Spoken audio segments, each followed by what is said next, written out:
My parents showed up at my door and said we're not leaving until you let us, in claiming I owned them, my house for raising me. So I just replied, stay right there. It'll save the police sometime. I'm not the one to make a big deal out of things, but this situation with my parents has been spiraling out of control and I can't keep quiet about it anymore. My parents, John and Linda, are the kind of people who think they can talk their way out of anything, that if they say it enough times, people will just give in. I've always been the responsible child in the family, the one they relied on when things got tough, but they didn't always see it that way. You see, growing up, I watched them make one bad decision after another. They couldn't hold on to money to save their lives, overspending on luxuries they didn't need, never budgeting properly, always living beyond their means. Every time they'd come to me with their hands out asking for help, I'd lend them money or help with their bills, thinking that eventually they'd get their act together. But they didn't. They just kept digging themselves deeper. Now I'm 30. I have my own place, and I've worked hard to build something for myself. It's not a mansion, but it's mine. A little 2-bedroom house in a quiet neighborhood, just enough space for me to feel comfortable. I've been living here for a few years now, and it's the first time in my life that I felt like I finally made it. But of course, my parents didn't see it that way. It all started a few months ago when they showed up on my doorstep unannounced. I wasn't expecting them. I had just gotten back from a long day at work, tired as heck, and when I opened the door there, they were standing in front of me with those sheepish apologetic smiles they always put on when they wanted something. Hey, Alex, my dad said, his voice a little more hesitant than usual. We need to talk. Yeah, I asked, trying to mask the exhaustion in my voice. I didn't have time for another one of their help us out requests, but I could tell this was different. The look on their faces was serious. Can we come in? We need to discuss something important, my mom added a little too eagerly. I stepped aside, letting them into the living room, already bracing myself for whatever they had planned. I couldn't say no. I was always the one they turned to when things fell apart. But this time, something in my gut told me it wasn't going to be a simple request. We sat down, and the conversation started innocently enough. They tried to ease into it, talking about how hard things had been for them lately. It wasn't the first time they complained about financial struggles, but this time it seemed different. We've been going through a rough patch, my dad began. You know how it is. The economy's been tough and we made some bad decisions, but we're trying to fix it. I nodded, keeping my expression neutral. I didn't want to sound too cynical, but I'd heard this all before. There was always an excuse, always something that had caused their problems. Then they dropped the bombshell. We've been looking at our options, and we were hoping you could help us out. My mom looked at me with those puppy dog eyes that always made me feel guilty. Alex, we're not asking for money this time. We need a place to stay. I blinked, caught off guard. What? A place to stay? What do you mean? My dad chimed in, his voice getting a little more desperate. Our finances are completely shot, Alex. We can't keep up with the bills anymore, and we don't have anywhere else to go. We were thinking maybe we could move in with you just for a little while until we get back on our feet. I froze. My heart sank. They were asking me, no, demanding me to let them move into my home. I was speechless for a second. I could feel the weight of their words pressing down on me. This wasn't just about a temporary favor. No, they were planning to stay indefinitely. I took a deep breath, trying to keep my cool. I don't know, Mom, Dad. I don't think that's a good idea. I have my own space, and I've worked really hard to make this my home. I don't think I can just take you both in. You've been here before, and it's always been temporary, but this time... My mom's face shifted instantly from desperate to defensive. What are you saying, Alex? You're our child. We raised you, gave you everything we had, and now that we need help, you can't even offer us a roof over our heads. I could feel the guilt trip coming, and it hit me like a ton of bricks. It's not like that. It's just... You owe us, Alex, she snapped, cutting me off. All those years we spent raising you, sacrificing for you, and now you can't even do this one thing for us. I was taken aback by her tone. This wasn't the mother who used to tell me I could always count on her. This was something else. She wasn't asking for help. She was demanding it as if I was obligated. My dad jumped in then, his voice more forceful. This is what family does, Alex. You help out when it counts. You can't just leave us out in the cold. You have no idea how hard things are right now. I was getting angry now. I understand you're struggling, but that doesn't mean I'm required to put my life on hold for you. I'm not your safety net. Their faces darkened, the smiles from earlier vanishing. Well, if you're not willing to help us, my dad said, his tone shifting, I guess we'll have to figure out something else. There was a pause as I stared at them, realizing that this wasn't just about moving in anymore. They were about to pull out all the stops to make me feel guilty enough to cave in. I'm not saying no, but you're asking for a lot here, I replied, trying to stay calm, but inside I was already feeling the tension build. We're your parents, Alex, my mom said, standing up. You owe us for everything we've done for you. All we're asking for is a place to stay while we get back on our feet. I could feel the heat rising in my chest, my patience slipping away. This wasn't just a simple request anymore. It was a full-on demand, and my parents were acting like I had no right to say no. It was like they thought I owed them everything just because they raised me, and that's where they were wrong. I'm not going to let you just move in here like it's nothing, I said, trying to keep my voice steady. I've worked hard for this place and it's mine. I'm not in a position to take on both of you. My dad shook his head like he couldn't believe what he was hearing. You really don't get it, do you? This isn't just about you anymore. It's about family. You're turning your back on us when we need you the most. How could you live with yourself knowing we're struggling and you have the means to help? My mom joined in, her voice dripping with fake sadness. I'm so disappointed in you, Alex. We've always supported you, and now when it's our turn, you can't even give us a place to stay. I guess you don't care about us the way we cared about you. She wiped away an exaggerated tear, making sure I saw it. The guilt tripping was thick, but it wasn't working. I'd had enough. This was the same act I'd seen 100 times before, and I wasn't buying it anymore. You've made terrible financial decisions, and now it's my responsibility to fix it, I said, my voice sharp. I can't help you just because you spent all your money on stupid things. I stood up, feeling the weight of the conversation finally settling on me. Look, I'm sorry things are tough, but you're not coming here. You need to figure this out on your own. I'm not your fallback. There was a long silence. My parents exchanged a glance, and I could tell that their plan to emotionally manipulate me was starting to unravel. But instead of backing down, they doubled down. My dad let out a long, frustrated sigh. I can't believe you're making this so difficult. You don't understand what it's like to be in our shoes. He stood up and paced a little, rubbing his forehead. You're making us out to be the villains here, but all we're doing is asking for help. What kind of child refuses to help their parents in need? I felt the anger bubbling up again. You're not helpless, you're just irresponsible, and I'm not going to let you guilt me into giving you a free ride. At that point, I was done. I'd had enough of their manipulation, their guilt trips, their sense of entitlement, but I wasn't prepared for what came next. My parents didn't take rejection well. The next morning, I woke up to a surprise. As I was making my coffee in the kitchen, I heard a knock at the door. It was way too early for anyone to be visiting, especially with the drama from the night before still fresh in my mind. I figured it was probably my parents again coming to beg, but I wasn't ready to deal with them yet. I opened the door, and sure enough, there they were, both standing on my front porch with stern faces.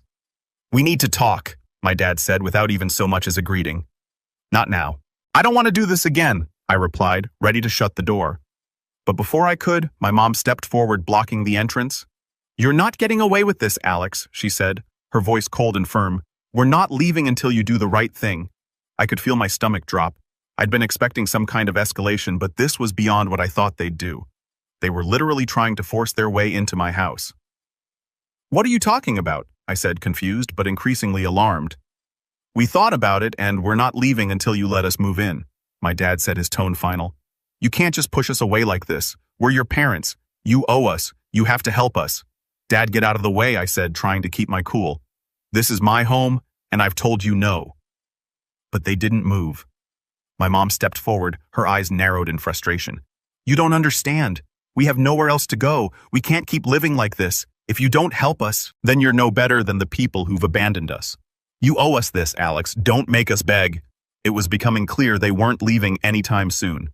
I took a step back, suddenly feeling cornered. I could hear my heart pounding in my chest. This wasn't just a request anymore. It was a demand, and they weren't going to take no for an answer.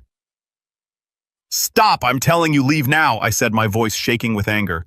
But they stood there unmoving. This wasn't about family anymore. This was about control, and they weren't going to stop until they had their way. I could feel my blood boiling. I wasn't going to back down. They couldn't just barge in and take over my life like this. This was no longer a simple family disagreement. This was an invasion of my space, my life, and my peace of mind. I took a deep breath, trying to remain calm, but my patience was wearing thinner by the second. I'm not doing this anymore, I said, my voice steady despite the anger bubbling inside me. I've asked you nicely. I've tried to reason with you, but now you're forcing this on me, and I'm done. I'm calling the cops. Both of them froze for a moment. There was silence. My dad looked at me almost as if I had slapped him. He blinked a few times, his face turning red with a mix of frustration and disbelief. "You're calling the cops," he said, his voice rising. "You're going to call the police on your own parents." My mom stepped forward, her expression hardening. "This is how you repay us. After everything we've done for you, you're going to call the cops because we need help." Her voice was thick with outrage, but there was also a hint of fear. I could see the wheels turning in her head. She knew I wasn't bluffing. "I'm calling the cops," I repeated firmly. I wasn't giving in no matter how much they tried to manipulate me. They had already crossed a line by refusing to respect my boundaries, and I wasn't going to let them do it any further. I reached for my phone in my pocket, but before I could unlock it, my mom grabbed my arm. Her grip was tight and I could feel the anger in her touch. "You're making a huge mistake, Alex," she spat. "You think you're better than us? You think you can just shut us out? You owe us. We did everything for you when you were little. How dare you turn your back on us like this?" Her words hit me like a slap in the face. It was the same tired, guilt-tripping speech that she'd given me time and time again, but now it felt more suffocating than ever. They had no right to manipulate me like this. I had worked hard to get to where I was, and I wasn't about to let them ruin that for me. I shoved her hand off my arm. "No, you're the ones making a mistake. You think you can come in here, take over my house, and manipulate me into giving you a place to stay just because you feel entitled to it? No." My dad clenched his fist, his face turning redder with each word I said. "If you do this, you'll regret it," he warned, his voice low and dangerous. "You're destroying this family. You're going to be the one who's alone when we're gone." I felt a chill run down my spine, but I didn't flinch. I was done listening to threats.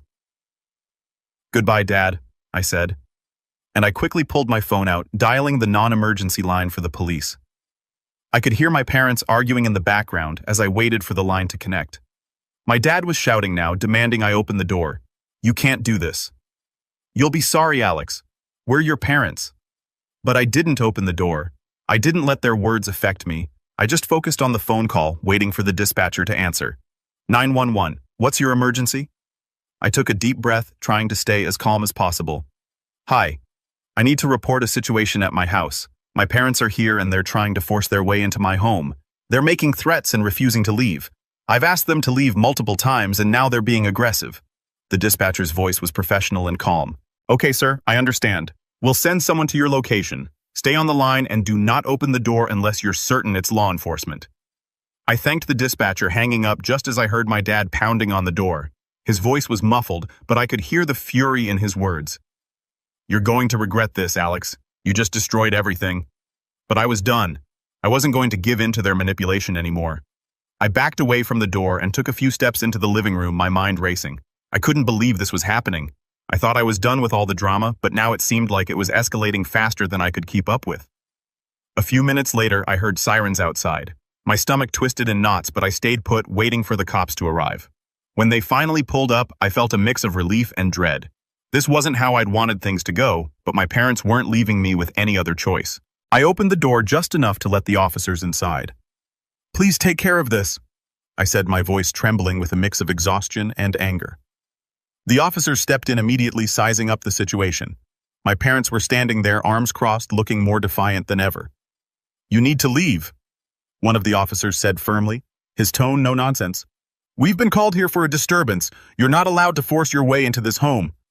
My dad opened his mouth to argue, but the officer cut him off. "I suggest you leave now or you'll be arrested for trespassing." The silence in the room was deafening. My mom looked at my dad, and for the first time I saw a flicker of hesitation in her eyes, but it was short-lived. They weren't done yet. The officers stood firm, and after a long, tense stare-off, my parents seemed to realize that their manipulation tactics weren't going to work this time. They stood there for a moment, glaring at me, trying to figure out their next move. It was clear to me that they were frustrated, but also not ready to completely give up. I could hear my mom mumbling something under her breath as she backed away from the door. "This isn't over," she muttered. "You'll regret this, Alex. You'll see." She and my dad exchanged a few heated words as they turned to leave, their heads hanging in defeat. The officers gave them a final warning to stay off the property, and with that, they turned and left. For a moment, I thought maybe that was it, that the tension was finally over, but I should have known better. It wasn't long before I started seeing posts on social media. My phone buzzed repeatedly, each notification more explosive than the last. First, there was a post from my mom. Her profile picture was of our whole family when we were still close. She had a way of using old photos to tug at heartstrings. So disappointed in my son today. I've given him everything, and this is how he repays me. I'm just a mother who's always been there for him. Is this the kind of child he's going to be? A selfish one. I don't know how he can sleep at night knowing he's throwing his own parents out on the street. The post had barely been up for a few minutes before the comments started rolling in. My mom's friends, a lot of them from her church group, chimed in with their sympathy. Such a shame, Alex. You were raised better than this, one comment read. Another one said, "You're in my thoughts, Karen. A mother deserves better than this." Then my dad posted something too. His tone was much more direct. "I raised that kid. I put a roof over his head, fed him, worked day and night to give him everything he has, and this is how he treats me. He'll come crawling back when he realizes what he's done, but I'm not sure I'll be here when he does." I felt the sting of his words, but it was nothing compared to the anger that followed. My phone started lighting up with messages. My siblings were texting me, asking what the heck was going on. My sister Mia was the first to reach out. "Alex, is everything okay?" she asked. "What's with all the posts from Mom and Dad? I've never seen them this upset." I ran my hands through my hair, trying to think of how to explain without sounding defensive. "Mia, they're lying. They're trying to make me look like the bad guy because I won't let them move into my house. They've done this before, manipulating me using guilt to get what they want. I've had enough," she responded almost immediately. "But don't you think you should be helping them? You know, they did do a lot for you when you were younger. I get that they're asking for a lot, but they're your parents." I stared at the message, my mind racing. I had already tried explaining to her, but I could tell it wasn't sinking in. I needed to talk to her face to face, but my parents had made their move online, spreading their narrative across every platform they could, as if on cue. My phone buzzed again, this time with a message from my aunt. She was one of the more reasonable people in the family. "Alex, I don't want to take sides, but I'm seeing these posts from your parents. It's hard to ignore. You've always been so independent, but don't you think it's a little harsh to throw them out like that? Are you sure there's no way you can work something out?" I let out a frustrated sigh. This was the last thing I needed right now. My parents had turned to social media to get the family involved, to pit them against me. They were making me look like the villain to everyone who would listen. I sat back down on the couch, rubbing my temples. I had to do something. I couldn't just let them spin this narrative without giving my side of the story. But what could I do if I responded directly? I would just be playing into their game. If I stayed silent, the narrative would grow, and I'd be left trying to clean up the mess later. I stared at my phone, deciding I'd play it their way. I'd let them keep posting their angry rants online for now, but I knew this wasn't going to end until I made sure my side was heard too. The phone rang again this time, with a call from Mia. Her voice was tight when I picked up. "Alex, I don't know what's going on, but this is starting to look bad. People are starting to side with them. They're telling everyone you're being cruel. Even Grandma sent me a message saying you're not showing respect for them." I held my breath for a moment, trying to steady my voice. "I am showing respect, but I've had enough, Mia. This isn't about respect. This is about them manipulating me for years. They've crossed a line and I'm not backing down." She hesitated, clearly torn. "I'm not sure what to believe anymore, Alex. Maybe you should just let them stay for a little while until things calm down. It doesn't have to be forever, right?" I could feel my patience wearing thin. "Mia, listen. If I give in now, it will never stop. You know how they are. This is about control, not family. I'm not giving them that power anymore." She didn't respond immediately, and I knew the conversation wasn't over. But in that moment, I felt a surge of clarity. I couldn't let my parents' social media posts determine my life. I would take control of my own narrative one way or another. The notifications kept flooding in as I scrolled through my phone, but I knew that now wasn't the time to reply. I would make my stand, but on my terms, and soon my parents would see that they couldn't manipulate me anymore. As the night wore on, I continued to watch as my parents flooded social media with their posts, trying to paint me as the villain.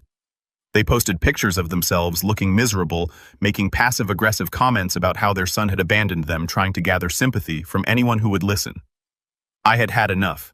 I'd given them more than enough chances over the years to show that they could respect my boundaries, and they had continuously trampled over them. I wasn't going to let this cycle continue, not now, not ever. The next day, I sat down and composed my response. I didn't care if it was going to upset some people. It was time to set the record straight. I took a deep breath and started typing. Let's set the record straight. Yes, I asked my parents not to move in. Why? Because they've repeatedly taken advantage of my kindness, made poor financial decisions, and always expected me to bail them out. I've given them my time, my money, and my patience for years, but the line was crossed when they tried to manipulate me into taking them in again without ever changing their behavior. The truth is, it's not about helping them, it's about control. I've been working hard to build my own life, and I'm not going to let them undo everything just because they feel entitled to my success. This is not about disrespect, but about boundaries. I have a right to say no, and I'm not apologizing for it. To anyone who feels differently, maybe it's time you ask yourself why you're supporting this kind of behavior.